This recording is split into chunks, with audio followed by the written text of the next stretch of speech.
Sejumlah wanita cantik yang berada dalam pusaran kasus korupsi dinilai bisa turut dipidanakan sesuai dengan Undang-Undang Tindak Pidana Pencucian Uang. Perempuan ini disebut-sebut berperan layaknya penada sehingga dapat dikategorikan pelaku pasif. Berikut ini kami hadirkan cover story dalam jebakan materi uang korupsi.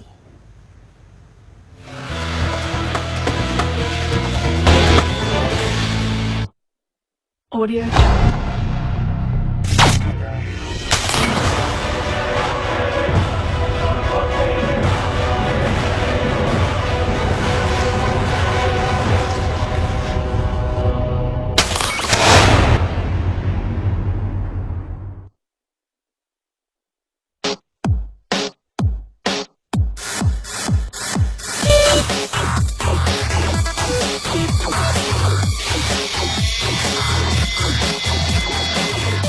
Ini peringatan bagi kaum hawa yang silau harta dengan sebutan cewek matre. Hati-hati bila diberi materi oleh laki-laki yang baru dikenal dalam hitungan hari. Karena bisa jadi gelontoran rupiah tak berseri atau aneka barang mewah yang diberikan ini adalah hasil korupsi. Dan bisa jadi pula si laki-laki suatu saat nanti tersandung kasus korupsi. Naifnya lagi bila setelah ditetapkan tersangka, si laki-laki terjerat Undang-Undang Tindak Pidana Pencucian Uang alias TPPU. Maka tiada alasan bagi siapapun untuk menyangkal tidak tahu atau berdalih semua pemberian itu adalah bentuk perhatian dan kasih sayang.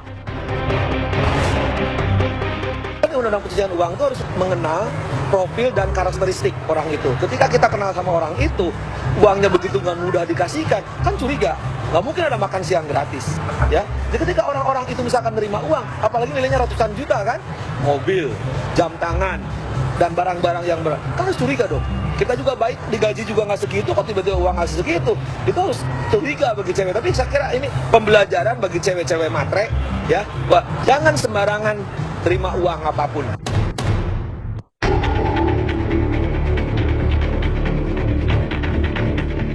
Gaya playboy cap sapi ala Ahmad Fatona memang menjadi peringatan dini bagi siapapun untuk tidak menerima barang mewah atau fulus dalam jumlah wah. Betapa tidak, dari data terbaru Pusat Pelaporan dan Analisis Transaksi Keuangan (PPATK), Ahmad Fatona telah mengalirkan dana ke lebih dari 40 perempuan. Sebelumnya PPATK merilis terdapat 20 perempuan di sekitar Ahmad Fatona. Di antaranya artis Ayu Azhari, model Vitalia Sesha, hingga pedangdut Pantura Tri Kurnia. Saya kira kita semua mendapat. Kalau tidak ada hubungan keluarga, tidak ada hubungan bisnis, tidak ada karena hutang budi, tidak karena wasiat warisan, saya kasih adik 100 juta. Adik kan pasti bilang, ada apa nih Pak Yusuf murah sekali ya? Ya, betul juga biasanya, uang yang gampang untuk disebarluaskan itu karena waktu memperolehnya tidak capek.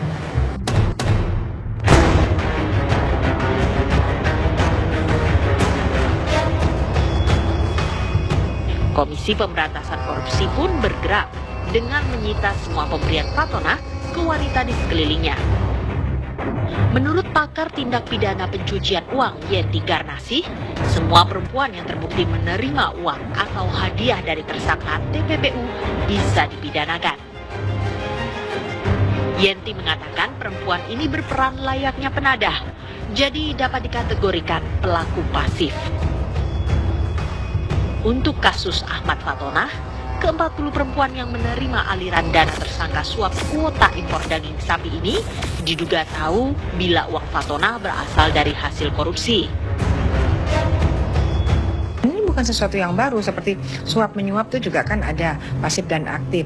Bahkan jauh-jauh sebelumnya kita punya pasal 480 KUHP tentang penadahan mirip dengan ini. Dan itu sudah 160 tahun berlaku di Indonesia, nggak ada masalah, bahkan di seluruh dunia ada penadahan. Orang kan tidak boleh, bahkan itu beli loh. Beli barang atau menerima barang yang dia harusnya patut curiga bahwa barang ini jangan-jangan berasal dari pencurian. Kena kok. Jadi kok kita terkaget-kaget dengan adanya orang berkaitan dengan hasil kejahatan terus pada teriak, loh kok saya menerima kok jadi inilah. Iyalah, yang diterimanya kan ternyata berasal dari hasil kejahatan.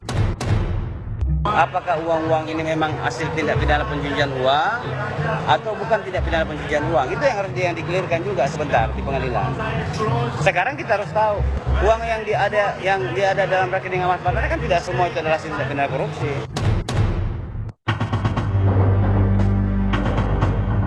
Adanya perempuan cantik di lingkaran bisnis dan politik sebenarnya bukanlah hal baru. Wanita ini disebut-sebut berperan sebagai umpan untuk melicinkan lobi politik, berakhir jatah proyek.